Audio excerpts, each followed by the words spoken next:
preparado tu camino y a tu lado siempre está. Sus promesas cumplirá y a su tiempo lo verás. Eres parte del pueblo de Dios, Él te levantará, te restaurará y tu victoria llegará. Fuiste llamado y escogido, a su voz has respondido. Es tiempo de creer. Centro Victoria, nacimos para vencer. Vamos a usar hoy unos poquitos versículos de la Biblia, de este libro extraordinario, este libro maravilloso, ese libro que representa para nosotros la palabra viva de Dios, esa palabra con la que Dios creó el universo, creó los mundos, esa palabra que es la que nos alimenta y nos sostiene. Vamos a ir a la carta de Pablo a los Filipenses y empezar por ahí esta noche, en el capítulo 1, versículo 6.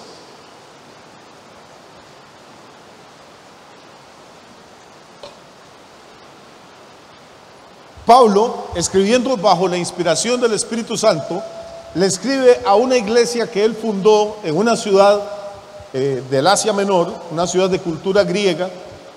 La ciudad era Filipo, dedicada obviamente a Felipe, un gobernante, y ahí Pablo fue a predicar, Dios lo bendijo, quedó una iglesia establecida y él le manda esta carta. Pero en el versículo 6 del primer capítulo les dice: estando persuadido de esto, que el que comenzó en vosotros la buena obra, la perfeccionará hasta el día de Jesucristo. ¿Qué significa persuadido? Convencido.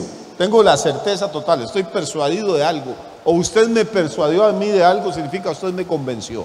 Entonces Pablo dice que él está convencido, que tiene la certeza total de que algo va a ocurrir en la vida de estos hermanos en la iglesia de Filipo. ¿Qué es lo que va a ocurrir? Pablo les dice: el que empezó en ustedes la buena obra, la va a perfeccionar hasta el día final, hasta el día de Jesucristo. Esto es importante. Voy a hablar esta noche como si todos conocieran a Cristo, como si todos han nacido de nuevo, como que todos conocen del Evangelio. Uno de los problemas que hay en las iglesias hoy en día, y tenemos varios, pero uno de los problemas con la predicación evangélica es que a la gente se le anuncia el mensaje de redención, se le anuncia el mensaje de salvación, se le explica que todos somos pecadores, que Cristo vino a morir por nosotros para limpiarnos con su sangre de nuestros pecados y pasar de las tinieblas a la luz admirable, pasar del reino de la oscuridad al reino de Dios, pasar de muerte a vida, de condenación a salvación. Y pues la gente, gracias a Dios, todos los días miles de personas le entregan su vida a Jesús, lo reciben como su Señor, como su Salvador. Sus vidas cambian aquí en la tierra y cambian en la eternidad. ¿Por qué le digo que esto es un problema? Si sería una bendición. ¿No es eso lo que buscamos, que la gente se convierta? El problema es que cuando predicamos eso, cuando nos limitamos a predicar salvación, entonces la gente sí acepta a Cristo, se convierte, empieza a asistir a alguna iglesia y de pronto a leer la Biblia y a orar y a congregarse, y un día, no sé, oye un sermón o lee la Biblia y se da cuenta que Jesús se bautizó cuando tenía 30 años de edad y que María y José no lo llevaron a bautizar cuando era un bebé, y dice: bueno, pero aquí hay cosas que yo no sabía y puedo bautizarme yo, y quiere dar el paso de obediencia. La gente se convierte, la bautizamos, y luego que se bautiza le dicen a uno: pastor, ¿y ahora qué? El problema verdadero empieza después de que las personas se convierten, porque no sabemos qué hacer con ellos y ellos no saben qué hacer con su vida. Porque le hemos dicho a la gente que toda la meta, el fin, el propósito de la predicación es que las personas sean salvas, que se conviertan a Cristo, que cuando mueran no vayan al infierno, que vayan al cielo. Eso es la mitad de la verdad.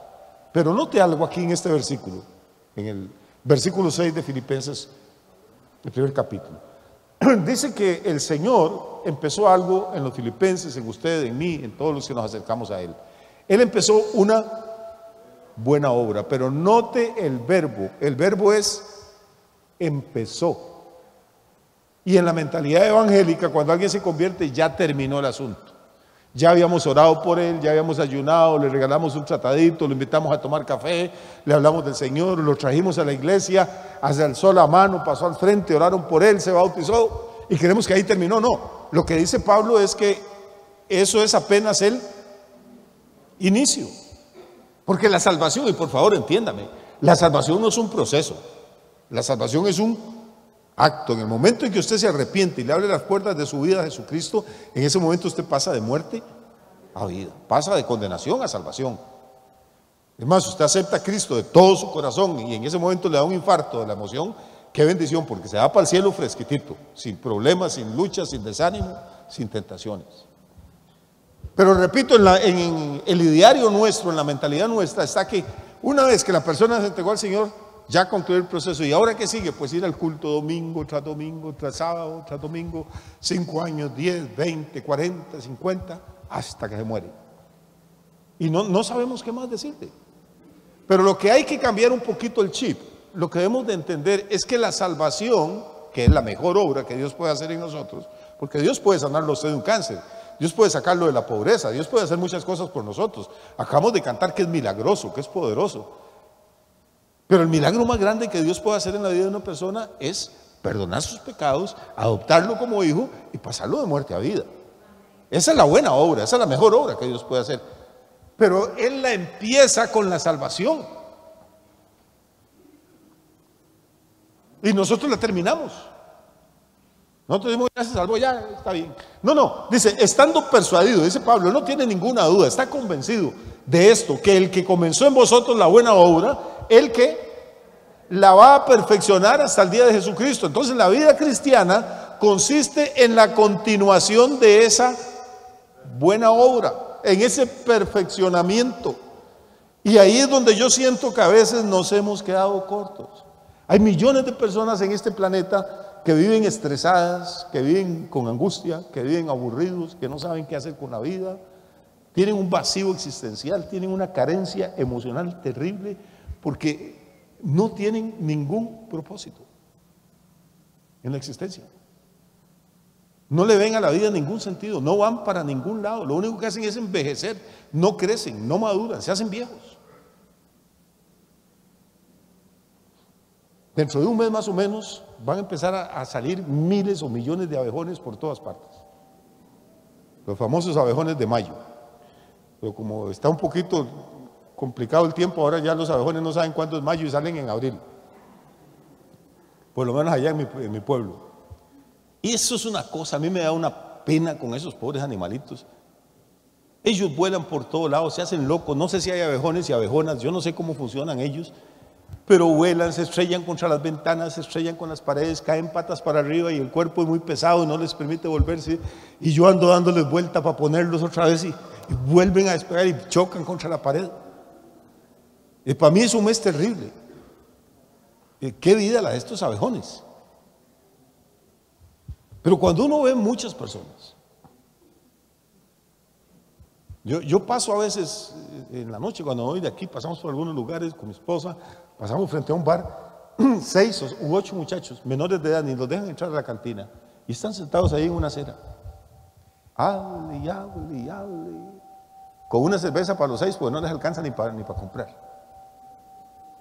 Y uno dice, pero no tendrán nada que hacer en la vida, no tendrán ningún otro propósito, no tendrán nada. No van para ningún lado, no hay dirección, no hay propósito. Y quizá lo más importante del Evangelio no es solo que Dios nos salva y que nos perdona nuestros pecados, sino que el Señor nos está perfeccionando para que cumplamos el propósito para el que nosotros fuimos creados. Y yo le tengo buenas noticias. Aunque usted no se ha enterado, Dios tiene un propósito para su vida. Usted no nació por casualidad, usted no está aquí por efecto del azar, está aquí porque desde antes de la eternidad, antes de crear el universo, ya Dios había pensado en usted. No sé si se ha puesto a pensar, porque la mayoría de las personas no piensan en esto. ¿Cuánto ¿cuántas circunstancias, cuántos milagros se ocuparon para que usted llegara a estar aquí sentado esta noche o allá donde está y me está viendo o escuchando?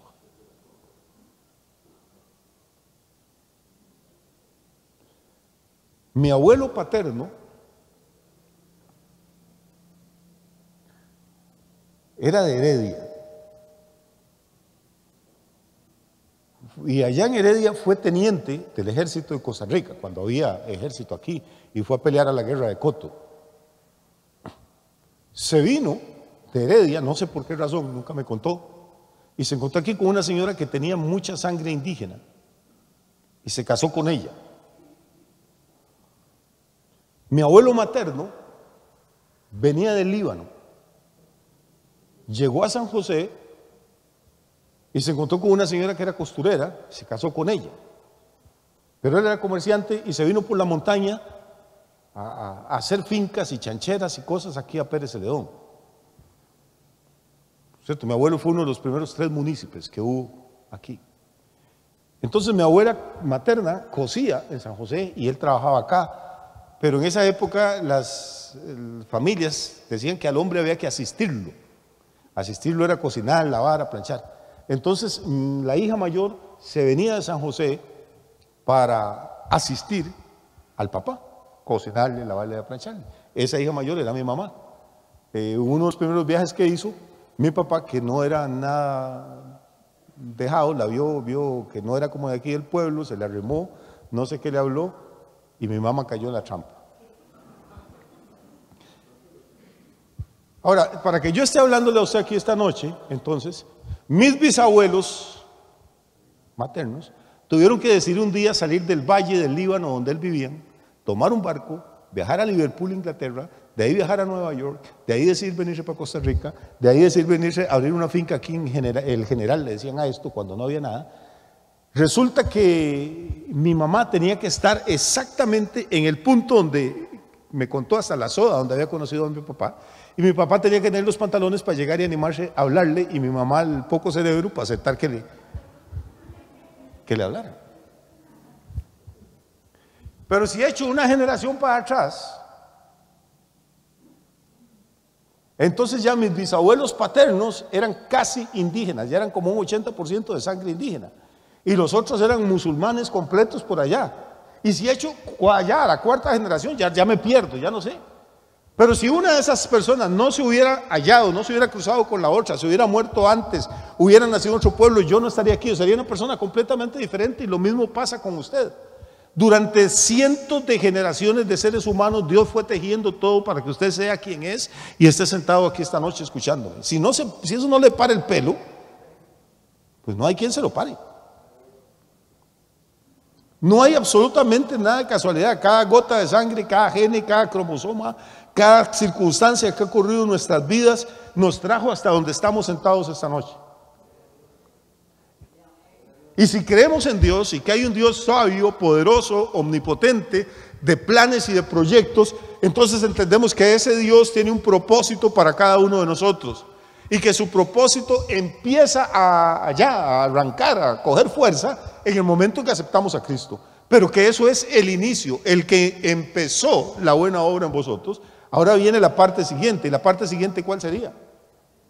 Que Dios la está perfeccionando. Entonces usted es un milagro. Dicen los biólogos que cuando hay una relación sexual,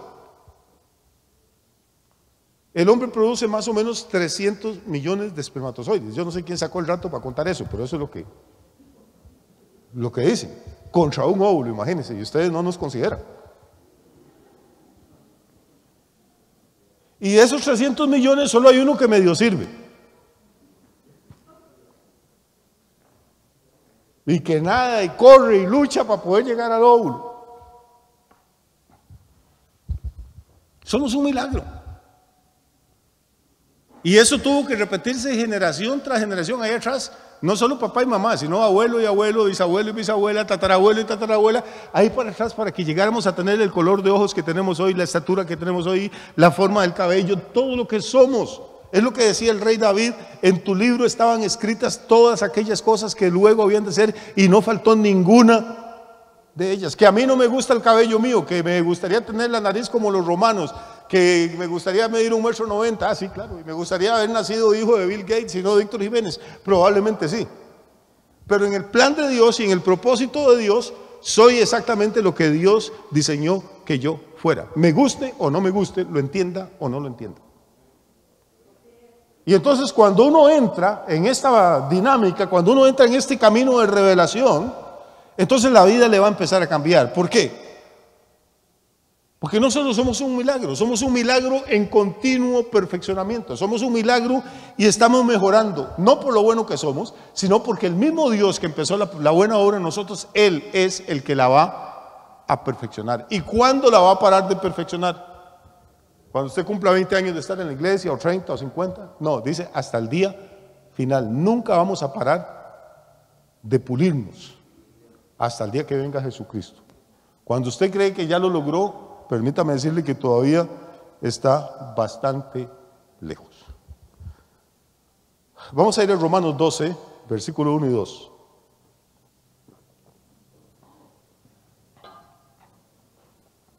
Porque para poder aceptar esto necesitamos algunas cositas. Romanos 12, 1 y 2. ¿Qué dice? Dice: así que, hermanos, os ruego por las misericordias de Dios que presentéis vuestros cuerpos en sacrificio vivo, santo, agradable a Dios, que es vuestro culto racional. Una vez un predicador estaba hablando y se emocionó mucho y decía: a ver, hermano, ya no somos 4 gatos, este culto se ha hecho nacional. No, él no está hablando de un culto nacional, está hablando de un culto racional, que usa la razón, que es inteligente. El evangelio no es para fanáticos, es para personas que quieren pensar. Este no es cualquier culto, es un culto racional. No son esas iglesias que la gente brinca y patalea y cae al suelo y se tira y se revuelca y hace feo. Eso no es el evangelio. Pero ¿qué dice el versículo 2? Dice: no os conforméis a este siglo. ¿Por qué? Porque usted no es una persona común y corriente. Usted es un milagro que está en perfeccionamiento. Usted está aquí en este planeta para algo, está sentado aquí esta noche para algo. No, créame, no hay ninguna casualidad. Antes de que el mundo fuera, Dios lo vio a usted hoy sentado aquí, a esta hora. Y me vio a mí predicándole este sermón o dándole este estudio. No sé qué será lo que estoy haciendo, porque ya me enredé. Pero póngale el nombre que quiera, Dios vio esta escena. Y Pablo dice: les ruego, hermanos, que presenten sus cuerpos como un sacrificio vivo, santo, agradable a Dios, porque ese es su culto racional. No se conformen a este siglo, sino transfórmense. Recuerde, ¿le está hablando a impíos o a creyentes? A creyentes, porque no, un impío no puede presentar un cuerpo santo delante de Dios. Está hablando con hombres y mujeres que han sido ya redimidos por la sangre de Cristo. Son creyentes, pero a esos creyentes les dice: transfórmense. No se queden estáticos, no se estanquen, muévanse para adelante. ¿Cómo se transforma uno? Bueno, hay muchas formas. Puede ir al gimnasio, puede hacerse cirugía plástica, puede ponerse una mascarilla. Pero aquí Pablo está hablando de otra transformación. Dice: transfórmense por medio de la renovación de su entendimiento. Note, acaba de hablar de un culto racional que tiene que ver con la razón. Ahora dice que la forma de transformarnos tiene que ver con nuestro entendimiento, hermano. Por eso aquí, no sé, en esta iglesia somos majaderos, insistimos. Hay que estudiar, hay que prepararse, hay que entender.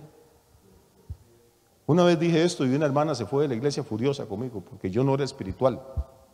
Yo no entiendo qué es ser espiritual. Si lo que estoy leyendo es la Biblia, y la Biblia, que es inspirada por el Espíritu Santo, dice que el culto tiene que ser racional y que tengo que usar mi entendimiento, entonces yo no entiendo qué será ser espiritual. Si será pegar aullidos, pegar brincos, tirarse al suelo. Pues a mí eso no me parece espiritual para nada.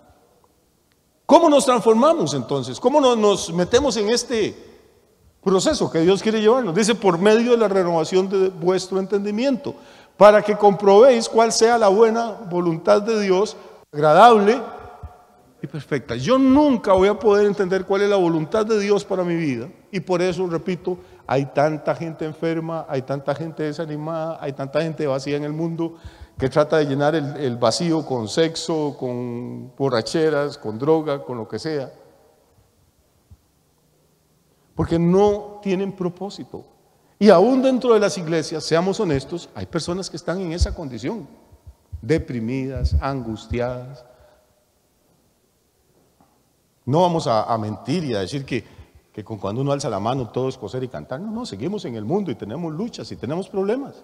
Pero cuando usted entiende que hay un propósito que es más grande que usted, que el propósito de Dios para su vida existe antes de que usted existiera y que va a seguir después de que usted se muera, entonces la vida cambia, hermano. Hay un propósito, hay ganas de echar para adelante, hay que decir, bueno, esto que me está pasando no me gusta, es doloroso, no lo entiendo, pero ¿cómo cabrá esto en el propósito que el Señor tiene para mí? ¿Cómo logro eso? Dice, por medio de la renovación de mi entendimiento, de cambiar de manera de pensar. ¿Cómo cambiamos de manera de pensar? Ahora viene la otra pregunta y voy a avanzar un poquito más rápido. Vamos. Es por medio de procesos. Dios es un Dios que nos somete a procesos. La salvación no es un proceso, la salvación es un acto, pero es apenas el inicio de un proceso de perfeccionamiento que va a durar hasta el día de Jesucristo. Todos estamos aquí porque Dios nos está perfeccionando. Y para perfeccionarnos nos somete a procesos, que a veces son feos, que son dolorosos, que no nos gustan, pero que son indispensables si queremos que el propósito de Dios en nosotros se haga realidad. Piense un momentito, pensemos en la Biblia. ¿Quién era José?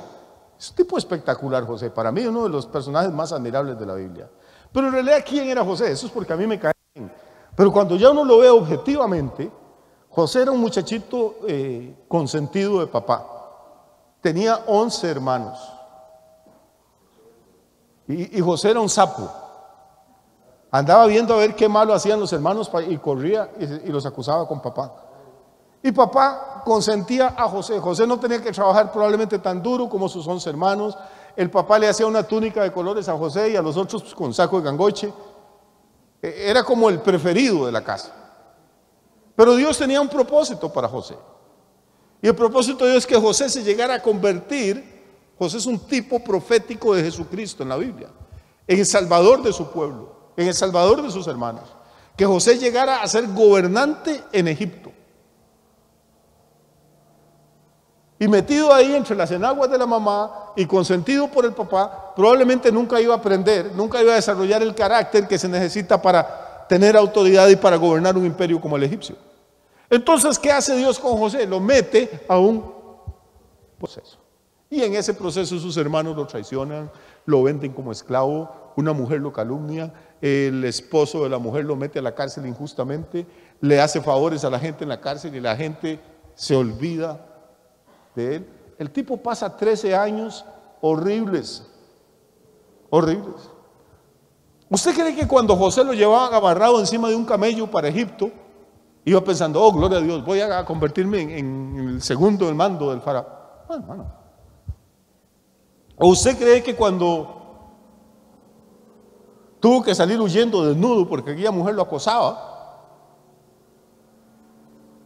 él dijo, hombre, todo esto lo sufro porque voy para el trono? No entendía nada, hermano. ¿Usted cree que José en la cárcel, los años que pasó este tipo, no en la cárcel de ahora con televisión y médico y psicólogo, sino en una cárcel egipcia?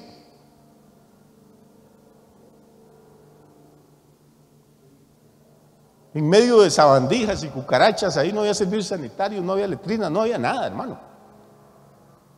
Es que leemos las cosas en la Biblia, pero no nos ponemos a pensar cuál fue el precio que pagó José para llegar a donde Dios lo llevó, cuál fue el proceso. Y no fue un proceso de semanas ni de meses, por lo menos 13 años pasó hasta que Dios lo modeló para poder llegar a donde Dios había pensado desde antes de la fundación del mundo que lo necesitaba.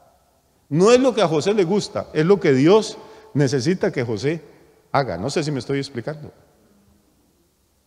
Porque hoy el evangelio que le predica a uno es que Dios va a hacer lo que a nosotros nos gusta. Y eso es un falso evangelio.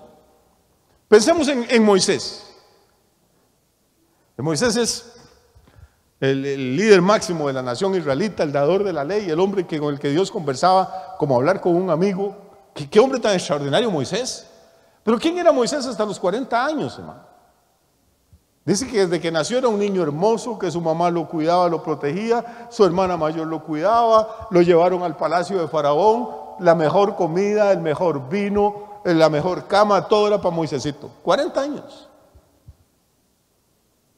Pero el propósito de Dios para Moisés no es que se muriera en un palacio en Egipto, es que fuera el líder y el conductor. Es también un tipo profético de Jesucristo, que sacara a su pueblo de la esclavitud y lo llevara a través del desierto y lo guiara y fuera la voz de Dios para toda esa generación.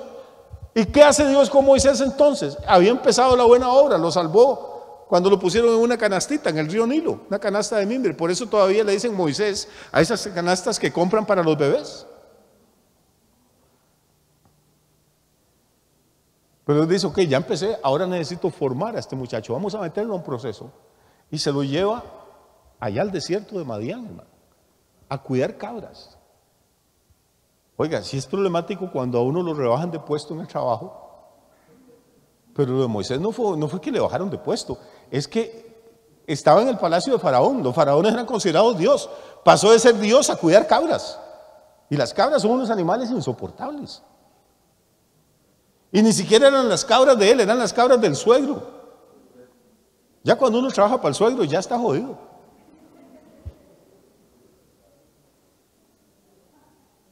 O sea, matarse uno 40 años con aquellos soles en el desierto cuidando cabras ajenas. Con razón, acuérdese que en un momento de su carrera, cuando era todavía familia del faraón, Moisés en un arrebato de ira mató a un hombre. Moisés empezó siendo un asesino. Pero cuando Dios termina el proceso con él, dice que aquel hombre Moisés era el más manso de toda la tierra. ¿Cómo pasa uno de ser un asesino, de ser un homicida, a que el Espíritu Santo diga que es un hombre manso? A través de un proceso de 40 años en el desierto cuidando cabras. Si durante esos 40 años, usted le hubiera preguntado a Moisés, ¿Moisés le gusta? ¿Cuál cabra le gusta más? A todas las odio, le hubiera dicho. Si usted le hubiera preguntado a José, oiga, José, estos 13 años, ¿cuáles fueron mejor? ¿Cuando lo acosaba la señora de Faraón, cuando lo vendían sus hermanos o cuando estaba encerrado en la cárcel? José hubiera dicho, odio todos esos años. Pero esos años, los duros y los difíciles, eran parte del proceso para que ellos llegaran al lugar donde Dios quería ponerlos, hermano. Y cuando nosotros no nos sometemos a estos procesos, entonces lo que hacemos es retrasar el propósito de Dios. Entonces cuando viene el vacío, el sinsentido, la carencia de propósito, la depresión, la angustia.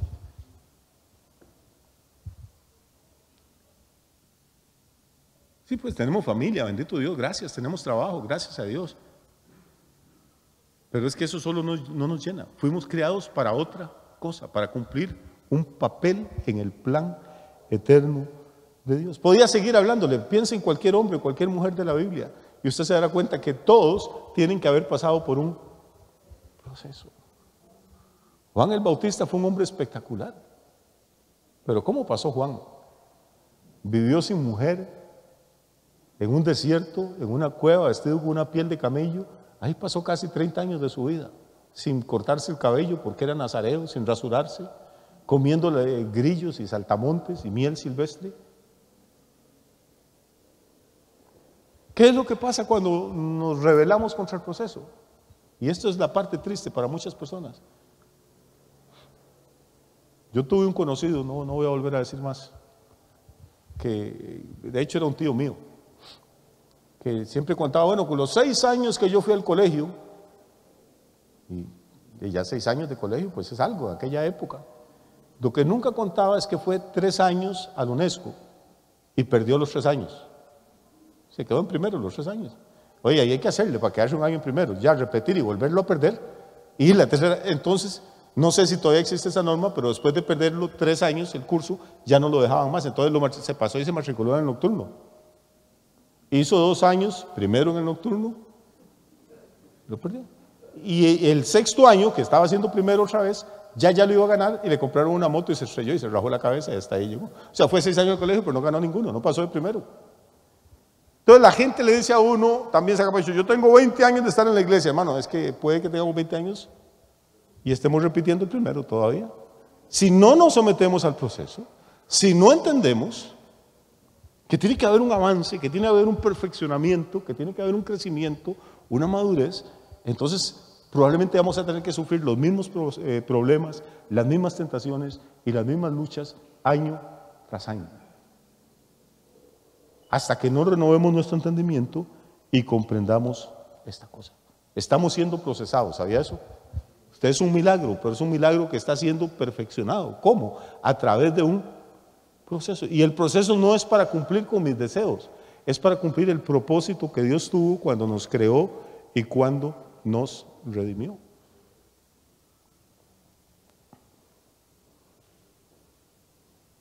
Jonás fue un hombre extraordinario, predicó en la ciudad más terrible de aquella época y se le convirtieron 120,000 personas. Oiga, ni a Billy Graham, ni a Gigi Ávila, a nadie le ha pasado eso. Ay, hermano, pero ¿qué precio tuvo que pagar Jonás? Jonás era un rebelde, un cabezón, un desobediente. Dios había empezado una obra en él, lo ungió para que fuera su vocero, lo ungió para que fuera su profeta. Pero hermano, acuérdese que el que empieza la buena obra siempre la perfecciona. ¿Y qué tuvo que hacer Dios? Bueno, levantó un huracán en alta mar, convenció a unos marineros paganos para que echaran a Jonás al agua, tuvo que convencer a un pez gigantesco para que llegara y estuviera con la jetota abierta ahí justo en el momento que Jonás iba cayendo. Luego el pez tuvo que nadar hasta llegar cerca de la costa a Nínive y ahí le dio agrura al pez y vomitó a Jonás, que si le hubiera dado 12 horas antes lo vomita en alta mar. Pero cada detalle, hermano, estaba ahí planeado. Y cuando Jonás sale a predicar, no creo que es como uno que cuando viene para el culto se baña y se rasura. No, Jonás iba embarrado de jugos gástricos y de babas y de ácidos del pescado. Y con razón andaba de un carácter insoportable y decía, de aquí a 40 días Dios nos va a matar a todos. No se aguantaba ni él solo. Pero ese es el proceso por el que, si usted le hubiera preguntado a Jonás mientras estuvo en el vientre del pez, Jonás, ¿está cómo? Jonás, con el carácter que tenía, le hubiera mandado a usted la porra, hermano. Jonás, ¿quiere quedarse un ratico más ahí? No, por Dios, sáquenme. Pero Dios no lo sacó ni al primer día ni al segundo. Tuvo que pasar 3 días y 3 noches. Y el milagro no solo que predicó en Nínive después del proceso. El milagro es que 7 siglos después viene Jesucristo y dice, la señal de que yo voy a dar de que soy el Mesías es la señal del profeta Jonás. Porque como Jonás estuvo 3 días y 3 noches en el vientre del gran pez, el Hijo del Hombre va a estar 3 días y 3 noches en el vientre de la tierra y al tercer día el Padre lo va a resucitar. ¿Qué iba a saber Jonás cuando iba en el vientre del pez que estaba haciendo una señal profética del ministerio del Salvador del mundo? Pues es que así es Dios, hermano. Cuando estamos en el horno, cuando estamos llorando, cuando no entendemos lo que nos pasa, ¿qué nos vamos a imaginar que Dios puede sacar algo glorioso, algo bueno de esta situación? Pero en vez de blasfemar, en vez de desanimarnos, en vez de decir, ¿para qué voy a la iglesia si más bien me está yendo peor? Lo que hay que hacer es humillarnos delante de Dios y decir, Dios, estoy en medio de un proceso. ¿Cuál es tu propósito?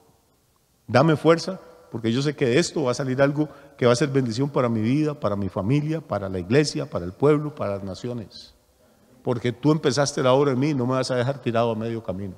Estamos en un proceso para convertirnos no en lo que nosotros queremos, sino en lo que el fabricante quiere. En lo que el creador quiere. Nadie conoce mejor el producto que aquel que lo fabrica.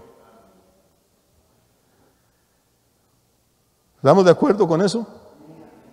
¿Sí? Que pastor, entonces son bonitos los procesos. No, hermano. Probablemente yo soy muy terco, probablemente no soy terco, soy cabezón, Entonces, entre más terco y más duro de riendas uno, pues más fuerte le tocan los procesos también. El que se acomode rápido, me imagino que no le cuesta tanto como nos cuesta a otros, pero a todos nos cuesta. Ahora, Pablo dice que tenemos que estar renovándonos, cambiando. Hay que usar el entendimiento, que ese es nuestro culto racional. Déjeme decirle algo, ya para ir terminando esta noche, que es muy importante. Es muy importante. Cambiamos gracias al conocimiento. Yo no puedo ser más en la vida que aquello que conozco. Por eso, hermanos, uno insiste siempre, no es por molestar, hay que estudiar, hay que leer, hay que investigar, hay que preguntarse, hay que pensar. Si supiéramos el privilegio que es tener un cerebro, poder razonar, poder pensar, poder meditar. Y si no crecemos intelectualmente, si no crecemos en conocimiento, no vamos a poder cambiar. ¿Cómo pasa un niño de primero a segundo año? Aprende ciertas cosas y ciertas habilidades que no tenía cuando estaba en materno. Las adquirió y entonces lo movemos a primero. Ahí adquiere otras y lo pasamos a segunda. Usted no puede preguntar a un niño de tercer año, de tercer grado de primaria, que le resuelva una ecuación de segundo grado. O no le puede pedir a un niño de segundo grado que le explique el teorema de Pitágoras. Pero vamos y vamos subiendo. A menos que esté en manos de los sistemas educativos como los de ahora, donde el cuento es que no hay que dejar a nadie atrás porque se pueden deprimir y entonces hay que nivelar y todo ese montón de payasadas. Y aunque usted sea vago, pues lo pasan hasta sexto, aunque no sepan escribir mamá, amasa la masa. Muy bien, nosotros tenemos una conciencia como cristianos de nuestra identidad. Usted le pregunta a cualquier hermano, yo sé que lo pregunto esta noche. Somos hijos del Dios viviente, hemos sido salvos por la gracia de Dios, hemos sido lavados por la sangre del Cordero, somos hijos e hijas del Rey de Reyes y del Señor de Señores. Esa es nuestra identidad. Lo que a veces no tenemos conciencia de cuál es nuestro propósito. Y por eso necesitamos ese conocimiento, lo que estamos tratando de impartir hoy. En vez de pedirle tantas cosas a Dios que a veces nos hacen daño más bien, debemos pedirle, Señor, ¿cuál es tu propósito para mi vida? Enséñame poco a poco, día a día. Enséñame en qué parte del proceso estoy. Ayúdame, Señor, dame fuerza, dame paciencia para salir adelante. Porque cuando descubrimos nuestro propósito, y el suyo no es igual al mío, ni el mío igual al de uno a otro, cada uno de nosotros fue creado con un propósito distinto. No hay dos personas que sirvamos exactamente para la misma cosa. ¿Cómo empezamos esta noche? Filipenses 1:6. Estoy persuadido, ¿de qué? De que Él comenzó en vosotros la buena obra, Él la va a perfeccionar hasta el día de Jesucristo. Vamos a cerrar esta noche yendo al libro de los Salmos, y lo vamos a dejar ahí. El capítulo 138, Salmo 138.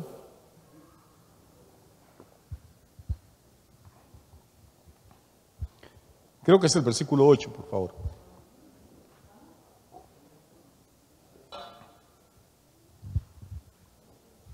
Lea eso, hermano, por favor.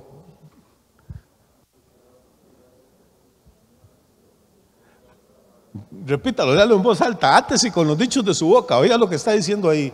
Dice Jehová que, ¿qué hará? Cumplirá su propósito en mí. Tu misericordia, Jehová, es para siempre. No desampares a la obra de tu mano. ¿Sabe quién está diciendo esto? Lo está diciendo el rey David, que está pasando por un proceso fregado. A David no lo quería su papá. La mamá de David no aparece por ninguna parte, y la única vez que David la menciona es, dice, en pecado me concibió mi madre. Así es que yo mejor quiero dejarlo por ahí quedito. El papá no lo quiere, sus hermanos mayores no lo quieren. David se burla de él, se casa y la mujer que le dan se la quitan y la tiene otro hombre, y David anda llorando detrás para que se la devuelvan. El rey al que él le sirve y al que le ganó una gran batalla se vuelve loco y empieza a perseguirlo. Su consejero Ahimelech lo traiciona y se pasa al bando enemigo. Su hijo Absalón quiere quitarle el reino y quiere matarlo. Uno de sus hijos viola a su hermana, a una de las hijas de David. O sea, aquello es una cosa que uno no le ve ni pies ni cabeza, hermano. Y la Biblia dice que este es el hombre conforme al corazón de Dios. ¿Qué tal si hubiera sido malo? Este es un hombre conforme al corazón de Dios. Es el hombre sobre el cual el profeta Samuel vertió el cuenco, el cuerno de la unción, el aceite de la unción. El hombre que le dice la Biblia el dulce cantor de Israel. Y tuvo problemas de todo tipo, hermano. De todo tipo. Pero este hombre se aferró con manos, con uñas y con dientes a esta palabra: Jehová cumplirá su propósito en mí. No porque yo soy bueno, sino por la misericordia de Dios. Hermano, Dios tiene un propósito eterno para su vida y Él lo va a cumplir. Y para cumplirlo a veces nos va a hacer pasar por procesos que no nos gustan. Pero el proceso no es eterno, va a durar. Para José duró unos años, terminó en el trono. Para David hubo un proceso difícil, terminó en el trono. Moisés tuvo un proceso difícil, terminó siendo el guía y el profeta más grande en la historia de Israel. Jesús tuvo un proceso difícil, desde su concepción hasta su muerte en la cruz, que fue terrible. Pero Dios cumplió el propósito en él, lo resucitó al tercer día de los muertos, le dio un nombre que sobre todo nombre, para que en el nombre de Jesús se doble toda rodilla, en los cielos, en la tierra y lo que está abajo de la tierra. Y lo convirtió en el Rey de Reyes y en el Salvador del mundo. Así que yo no sé si alguno de ustedes está pasando por un momento difícil. A veces se nos caen las baterías, nos desanimamos, a veces hay luchas de familia, a veces es de salud, a veces son financieras, a veces es con uno mismo emocionalmente. Por fuera todo parece estar bien y de pronto a uno se le viene el ánimo abajo. ¿A quién no le ha pasado? Y en las iglesias evangélicas le enseñan a uno a esconder eso. Aunque usted esté muriendo, soy más que vencedor en Cristo Jesús. Y el diablo lo tengo pisado el patacón. Yo no creo en eso. Somos barro en las manos del alfarero. No somos superhombres ni supermujeres. Estamos en un proceso y hay que reconocer que a veces los procesos son difíciles y dolorosos. Pero a veces se le hace una pancita a la olla que el alfarero no quería ver y tome, la agarra y le pega un par de manotazos y la vuelve a acomodar. Y al final la vasija va a salir como Dios quiere que salga. Él va a cumplir su propósito en nosotros. Y aunque somos vasijas de barro, tenemos el tesoro más grande del universo entre nosotros, la salvación de Dios. Que Dios les bendiga muchísimo esta noche, que la pasen muy bien.